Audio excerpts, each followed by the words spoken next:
नमस्कार दोस्तों, एक बार फिर से आप लोग का बहुत बहुत स्वागत है हमारे official YouTube channel official SSC bank exams पे। मैं हूं आप लोग के साथ उर्वशी सिंह और आज का जो हमारा टॉपिक ऑफ डिस्कशन दोस्तों रहने वाला है वो रहने वाला है कुछ ऐसे करंट अफेयर्स के साथ जो कि आपके एग्जाम के लिए बहुत इंपॉर्टेंट होंगे दोस्तों।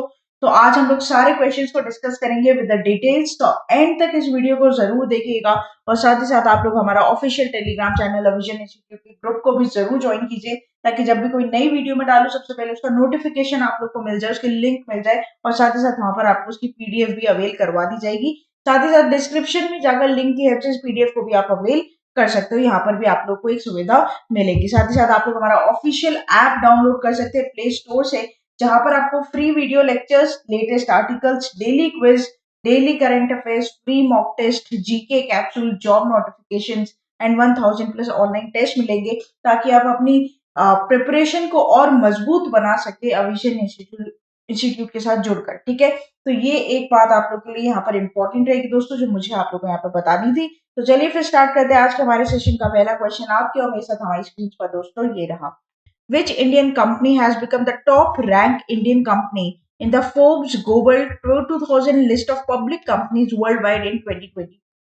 दोस्तों आप लोग को बता रहा है कि यहाँ पर इंडियन कंपनी की बात की सबसे पहले तो देखो भारतीय, ठीक है, तो यहाँ पर टॉप पर पोजीशन मेंटेन करने वाली कंपनी कौन सी है according to the Forbes global, जिसमें 2000 लिस्ट हुई थी पब्लिक कंपनीज पूरे वर्ल्ड वाइड में। ये बात आपको यहाँ पर बतानी है। Reliance Industries, State Bank of India, HDFC Bank, ICICI Bank है the correct option will be Reliance Industries. दोस्तों कई लोगों के मन में ये आ रहा होगा बैंक्स के नाम के, बैंक भी तो कंपनी है ना, बैंक भी हमारे इंडिया में जो काम करती है वो कंपनी फॉर्मेट में करती है। उनका मेन प्रॉफिट क्या, मेन मोटिव क्या होता है, प्रॉफिट कमाना। ठीक है, तो यहाँ पर रिलायंस इंडस्ट्रीज ने टॉप किया है और पूरी बात यहाँ पर करेंगे तो Forbes global 2000 list of public companies world wide 2022 announced. Forbes global 2000 ranks the largest companies in the world using 4 matrix. 4 matrix के ऊपर यहाँ पर इसे मेजर किया गया है। पहला है सेल्स, दूसरा है प्रॉफिट्स, तीसरा है असेट्स और चौथा है मार्केट वैल्यू, मतलब आपका मार्केट कैपिटलाइजेशन, राइट। तो 4 पैमाने पर यहाँ पर इसे क्या किया गया, जज किया गया और वहां पर रिलायंस इंडस्ट्रीज ने क्या किया है, टॉप किया है। ठीक है, तो ये बात आप लोग ध्यान रखेंगे। और साथ ही साथ followed by State Bank of India that number 105, then HDFC bank at 153 and ICICI bank at 204, right. तो ये बात भी आप लोग इधर ध्यान रखना। वैसे तो आप लोगों को लिए याद हो जाएगा बहुत इजीली। रिलायंस इंडस्ट्रीज की बात करूं तो दोस्तों यहाँ पर एमडी सीईओ कौन हो जाएंगे, मुकेश अंबानी, पता है आपको। फाउंडर कौन हो जाएंगे, धीरू भाई अंबानी। ठीक है, और आपका इसका हेडक्वार्टर आपको बॉम्बे में मिलेगा। नेक्स्ट चलते हैं क्वेश्चन नंबर 2 के ऊपर। Manik Saha has been appointed as a new chief minister of which of the following state. तो यहाँ पर आप लोग को बताना है कि न्यू चीफ मिनिस्टर अपॉइंट हुए मानिक शाह, कौन से स्टेट की बात आपको बतानी है, Meghalaya, Mizoram, Tripura, Assam. Here the correct option will be Tripura, right. तो Rajya Sabha MP and BJP state president Manik Saha is all set to take over as a new chief minister of Tripura. Manik Saha, the BJP state unit president and lone Rajya Sabha MP from Tripura, was elected as legislature party leader at meeting held at chief minister's official residence. The decision was taken at a legislature party meeting following the resignation of CM Biplab Kumar Dev.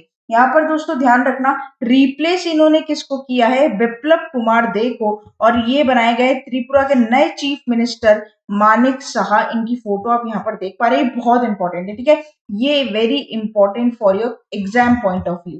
Next चलते हैं question number 3 के ऊपर। Who has been appointed as a chairperson of central board of secondary education that is CBSE. यहाँ पर आप लोग को बताना है कि सीबीएसई के चेयरपर्सन किसे अपॉइंट किया गया, नियुक्त किया गया। यहाँ पर दोस्तों very important, Manoj Ahuja, Indrajit Mohanty, V Krishnaswamy, Nidhi Chhibber. The correct option will be option number D that is Nidhi Chhibber. Senior IAS officer रह चुकी है Nidhi Chhibber, has appointed as a chairperson of the CBSE board in a top level bureaucratic reshuffle election by the centre, right. तो ये भी आप ध्यान रखना। आप इनका बस इस जो पॉइंट में आपको जो नाम याद रखना है वो इनका नाम याद रखना है और इन्हें क्या अपॉइंट किया गया है, as a chair person, right. ये हमें यहाँ पर पॉइंट इंपॉर्टेंट है आपके एग्जाम पॉइंट ऑफ व्यू से। हम लोग सिर्फ मुद्दे की बात यहाँ पर करेंगे दोस्तों, जहां पर आप लोग को डेप्थ में जाना होगा बात हम वहां पर आपको कन्वे कर देंगे। नेक्स्ट चलते हैं क्वेश्चन नंबर 4 के ऊपर। विच कंट्रीज एना कुबाले डूबा has won $250 housing Aster Guardian's Global Nursing Award for fighting female genital mutilation. Now यहाँ पर दोस्तों सिंपल भाषा में ग्लोबल नर्सिंग अवार्ड किसे मिला है ये पूछता है, जिसने 2,500 मतलब 2.5 लाख, यहाँ पर 2.5 लाख रुपए Aster Guardians right dollar won किए हैं।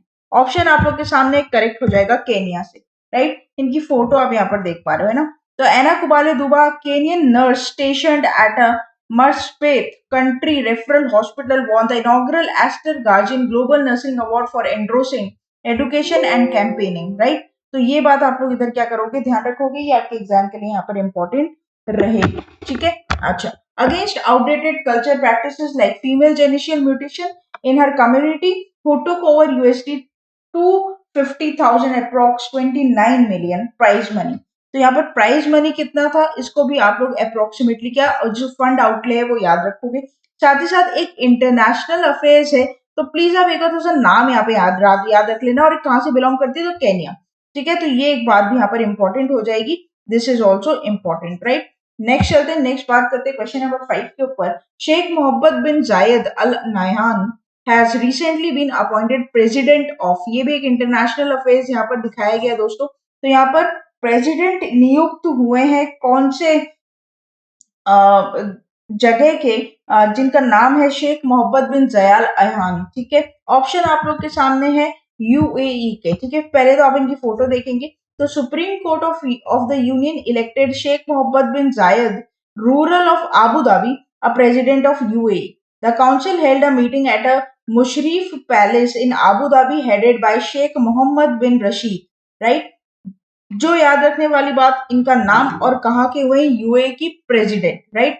इंटरनेशनल अफेयर्स है, एक और पॉइंट आप लोग के नोटबुक में ऐड हो जाएगा। नेक्स्ट चलते हैं क्वेश्चन नंबर 6 के ऊपर। The international day of light is celebrated on dash each year. The anniversary of the first successful operation of the laser in 1960 by physicist and engineer Theodore Maiman, right.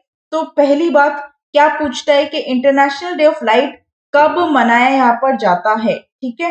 तो ये मनाया जाता है दोस्तों आप लोग का 16 मई को, ठीक है। तो international day of light is celebrated on 16th May each year, the anniversary of first successful operation of the laser 1960 scientist and engineer Theodore Meman. The day is also called strengthen scientific cooperation and harness its potential to foster peace and sustainable development. The laser is a perfect example of how a scientist's discovery can yield revolutionary benefits to a society in communications, healthcare, and many other fields, right? तो यहाँ पर जो important बात है कि इस दिवस को मनाया जाता है कब, 16 मई को, और इसमें कोई थीम नहीं दी गई है, तो थीम आप लोगों को याद नहीं करनी, ठीक है, सिंपल। नेक्स्ट चलते हैं, बात करते हैं क्वेश्चन नंबर 7 की। The international day of living together in peace is held dash on every year. Now एक और यहाँ पर इंपॉर्टेंट डे की बात हुई है, international day of living together in peace. इस दिवस को हर साल कब मनाया जाता है, मनाया जाता है दोस्तों से 16 मई को, ठीक है। तो यहाँ पर बात करेंगे, international day of living together in peace is held on 16th of May every year. The day is celebrated on the 16th of May throughout the world with annual observance. It aims to urge people to live together in a united and peaceful way. सब लोग इकट्ठा रहे, साथ रहे, शांति पूर्वक रहे। इस दिवस का यही क्या है दोस्तों, उद्देश्य है, राइट, एम है। Individuals can attain this by listening to each other and respecting one another despite their differences. काला गोरा छोटा बड़ा लंबा मोटा पतला, इन सब चीजों को despite of their any of the differences, सबको रिस्पेक्टफुली एक साथ यूनाइट होकर रहना चाहिए, ठीक है। तो ये एक एम है। ये दिवस हर साल 16 मई को मनाया जाता है, ठीक है। थीम नहीं है, थीम आपको याद नहीं करनी। नेक्स्ट चलते हैं, RBI has imposed a penalty of ₹59 lakh on KEB Hana Bank for non compliance with certain norms related to. यहाँ पर दोस्तों मैंने आपको हमेशा बताया कि रिजर्व बैंक ऑफ इंडिया जो होता है वो क्या होता है, सुपरवाइजरी अथॉरिटी होता है किसके ऊपर, कमर्शियल बैंक्स के ऊपर, जो कि बैंकिंग रेगुलेशंस एक्ट 1949 का अगर उल्लंघन करते हैं तो वहां पर आरबीआई क्या करता है, पेनल्टी लगाता है अंडर सेक्शन योर ये नॉर्म्स के अंदर जो आते हैं, ठीक है। तो यहाँ पर 59 लाख रुपीज की पेनल्टी लगाई गई है हेना बैंक के ऊपर, और यहाँ पर आपको बताना है कि किस नॉन कंप्लायंस या फिर किस वायलेशन के रिगार्डिंग ये पेनल्टी यहाँ पर इम्पोज की गई है आरबीआई के द्वारा। करेक्ट हो जाएगा interest rate on deposit, right. जो डिपॉजिट पे इंटरेस्ट रेट मिलता है उसके रिगार्डिंग यहाँ पर वायलेशन हुआ है इस बैंक के द्वारा, जिसके लिए 59 लाख रुपीज की पेनल्टी यहाँ पर बैंक ने लगाई है। The Korean bank has been penalised for non-compliance with the directions of issued by Reserve Bank of India 2016, right. बहुत इंपॉर्टेंट कोरियन बैंक है। क्या है? Korean bank.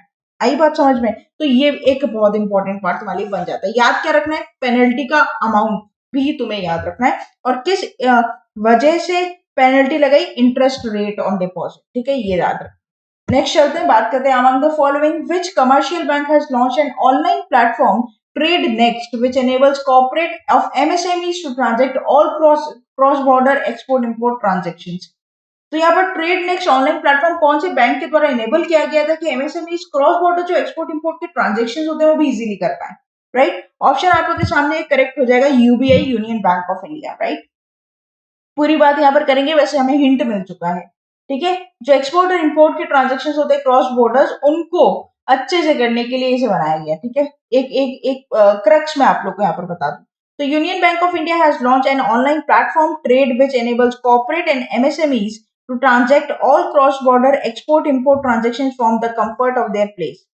That is, eliminates the need of the companies to visit a bank branch for the same. It offers seamless entry and processing the letter of credit, bank guarantees, export-import bills, disbursement of export credit, outward and inward remittances, dealer financing, next, etc. Simple बात क्या याद रखनी है कि export और import के transactions को seamlessly perform करने के लिए इसे बनाया गया है यूनियन बैंक ऑफ इंडिया के द्वारा। आपका होमवर्क यूबीआई का हेडक्वार्टर, एमडी, सीईओ का नाम और टैगलाइन आप लोग कमेंट बॉक्स में लिखकर मुझे बताओगे। साथ ही साथ बता दूं मैं आप लोगों को, जो मर्जर हुआ था यूनियन बैंक ऑफ इंडिया के अंदर आंध्रा बैंक का और कॉर्पोरेशन बैंक का हुआ है दोस्तों, ये बात आप लोग को ध्यान रखनी है।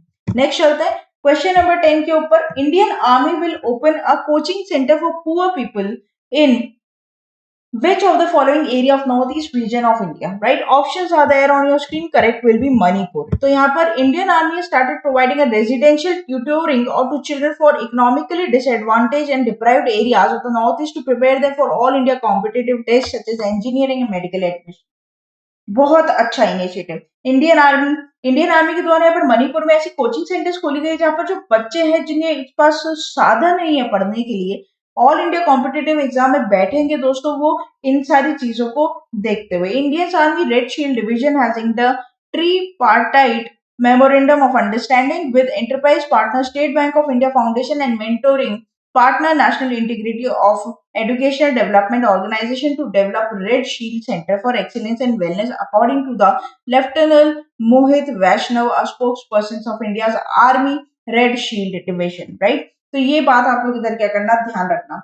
अब यहाँ पर पूरा जिम्मा इंडियन आर्मी का ही है और आपको कहाँ पर ही कोचिंग सेंटर खुली गई पूछ सकता है, राइट। मेन मोटिव क्या है, जो बैकवर्ड पीपल हैं या फिर बच्चे हैं उन्हें पढ़ाया जा सके ताकि वो ऑल इंडिया कॉम्पिटिटिव एग्जाम के लिए तैयारियां कर, जैसे इंजीनियरिंग हो गई, जेईई हो गया, जो दिए जाते हैं मेडिकल एग्जाम्स दिए जाते हैं, ठीक है, एंट्रेंस। तो दिस इज इम्पोर्टेंट, राइट, ये ध्यान रखिएगा। ये जो फर्स्ट बैच चलेगा वो जुलाई फर्स्ट वीक से चलेगा। 50 स्टूडेंट्स का फर्स्ट बैच यहाँ पर देखने को मिलेगा दोस्तों। नेक्स्ट चलते हैं, what is the theme of the international day of families 2022। यहाँ पर आप लोगों को दोस्तों पूछता है इंटरनेशनल डे ऑफ फैमिलीज का थीम। ऑप्शन आप लोगों के सामने करेक्ट हो जाएगा, फैमिलीज एंड अर्बनाइजेशन। तो international day of families is observed every year on 15th of May to reflect the importance of the international community attaches to families. The significance of families is highlighted on this day. The United Nations works on topics that are critical to well-being of the families worldwide, such as health, education, children rights, gender equality, work-family balance, social inclusion, and your among others, right? यहाँ पर main क्या रहेगा इसका theme क्या हो जाएगा, families and urbanisation, right. तो हर इंपॉर्टेंट डे की थीम अगर रहती, थीम याद करनी मैंने हर बार आपको बताया, राइट। तो दिस इज इंपॉर्टेंट। इस दिवस को 15 मई को ऑब्जर्व किया जाता है। नेक्स्ट चलते हैं क्वेश्चन नंबर 12 के ऊपर। दिस ईयर वैशाख डे और बुद्ध पूर्णिमा है celebrated on dash 2022। Options are there on your screen. Correct will be 16th of May. This year, Vesak or Buddha Purnima is celebrated on 16th May, the day of the full moon in the month of May. It is celebrated most sacred day to the millions of Buddhists around the world, and it has day of Vesak 2.5 millennia ago. Basically, Vaishakh day भी बोल, बुद्ध पूर्णिमा बहुत बड़ा दिन माना जाता है दोस्तों, है ना। तो 16 मई को मनाया गया। फुल मून डे होते दिन आप चांद भी अगर देखेंगे तो बहुत प्यारा लगेगा दोस्तों, बहुत सुंदर सा। It also day of Vaishakh Buddha Purnima alignment and it was day of Vaishakh and Buddha to 18th year pass away, right. Next चलते बात करते क्वेश्चन नंबर 13 के ऊपर। Which of the following company has acquired table reservation platform Dineout for an undisclosed amount, right? तो यहाँ पर दोस्तों जो डाइनआउट प्लेटफॉर्म है उसे अक्वायर कर लिया गया कौन सी कंपनी के द्वारा, ये बताना है आपको। करेक्ट हो जाएगा स्विगी, है ना। तो स्विगी जो कि क्या है दोस्तों, एक ऑनलाइन अवेलेबल ऐप है, फूड वगैरह डिलीवरी करता है। आपको पता है डेफिनेटली, हमने बहुत बार ऑर्डर किया होगा, जोमेटो है, स्विगी है ना। तो डाइन आउट भी आप लोगों ने कभी ना कभी यूज किया होगा दोस्तों, जिसे आप लोग रेस्टोरेंट्स में बुकिंग करवाते हैं, राइट, रिजर्वेशन करवाते हैं, उसे पूरी तरह से एक्वायर कर दिया है किसने, स्विगी ने। Swiggy said in statement that Dineout will continue to operate as an independent app following the acquisition. The mostly all stock transaction is likely to close in the next month for roughly 120 million or about 930 crores. The acquisition would allow Swiggy to investigate, synergize, and create new experiences in a high-use area, according to the Shinsa Mehti, Swiggy's co-founder and CEO. यहाँ पर Dineout को और ज्यादा पहली बात तो Dineout को independent ही रखेंगे ये लोग। साथ ही साथ दोस्तों डाइनआउट की जो सर्विसेज है उसे और ज्यादा हाई क्लास बनाने के लिए स्विगी यहाँ पर उसे हेल्प करेगा कि जो हाई अवेलेबिलिटी एरियाज है वहां पर भी इसका यूज हो सके, क्योंकि डाइनआउट हर जगह नहीं चलता है। आज भी अगर दोस्तों मैंने बहुत बार यूज किया डाइनआउट, डाइनआउट हर जगह नहीं चलता है। अब स्विगी बोलता है कि हर अवेलेबल करवाएंगे डाइनआउट को, ताकि डाइनआउट से रिजर्वेशन हो सके रेस्टोरेंट में इजीली, राइट। तो दिस इज वेरी इंपॉर्टेंट, ये बात आप लोग को ध्यान रखनी है। नेक्स्ट चलते हैं क्वेश्चन नंबर 14 के ऊपर। National dengue day is observe on dash every year in India. Options are there on your screen. Correct will be 16th of May. तो नेशनल डेंगू डे कब मनाया जाता है दोस्तों, तो 16th ऑफ मे को national dengue day is a initiative of the Ministry of Health and Family Welfare to make people aware of the dengue and its prevention measures. It also helps the people to know how to prepare and control dengue before the transmission season begins. है ना। तो मच्छर की बीमारी आपको पता है, तो डेंगू मलेरिया, है ना। तो दिस इज इंपॉर्टेंट। थीम नहीं, थीम हमें याद नहीं करनी। नेक्स्ट चलते हैं last question of the session के ऊपर। The world telecommunication and information society day is observed every year on. Options are there on your screen. Correct will be 17th of May. So World Telecommunication and Information Society Day is observed every year on 17th of May to increase awareness of the benefits and opportunities that the internet or other information communication technologies provide to nations, societies, and economies, right? It helps or it hopes to raise awareness about how to close digital divide, digital technologies for older persons and healthy aging. The theme will be your for the World Communication Information Day this year, right? तो यहाँ पर जो theme हो जाएगा वो आप लोग पढ़ लीजिएगा। Digital technology for older person and healthy ageing is the theme, right. तो थीम दिया हुआ है, तो भाई थीम तो हमें इंपॉर्टेंट रहेगा ही। ये था हमारा पूरा टॉप 15 क्वेश्चंस का करंट अफेयर्स। आशा करते हैं कि सेशन आप लोग को अच्छा लगा होगा। अच्छा लगे तो उसको लाइक करना मत भूलिएगा, चैनल को तुरंत सब्सक्राइब कर लीजिए, साथ ही साथ बेल आइकन को जरूर प्रेस कर दीजिएगा, ताकि जब भी कोई नई वीडियो में डालू सबसे पहले नोटिफिकेशन आप लोग के पास आ जाए। तब तक के लिए आप लोग बने रहिए हमारे साथ। Thank you so much and have a nice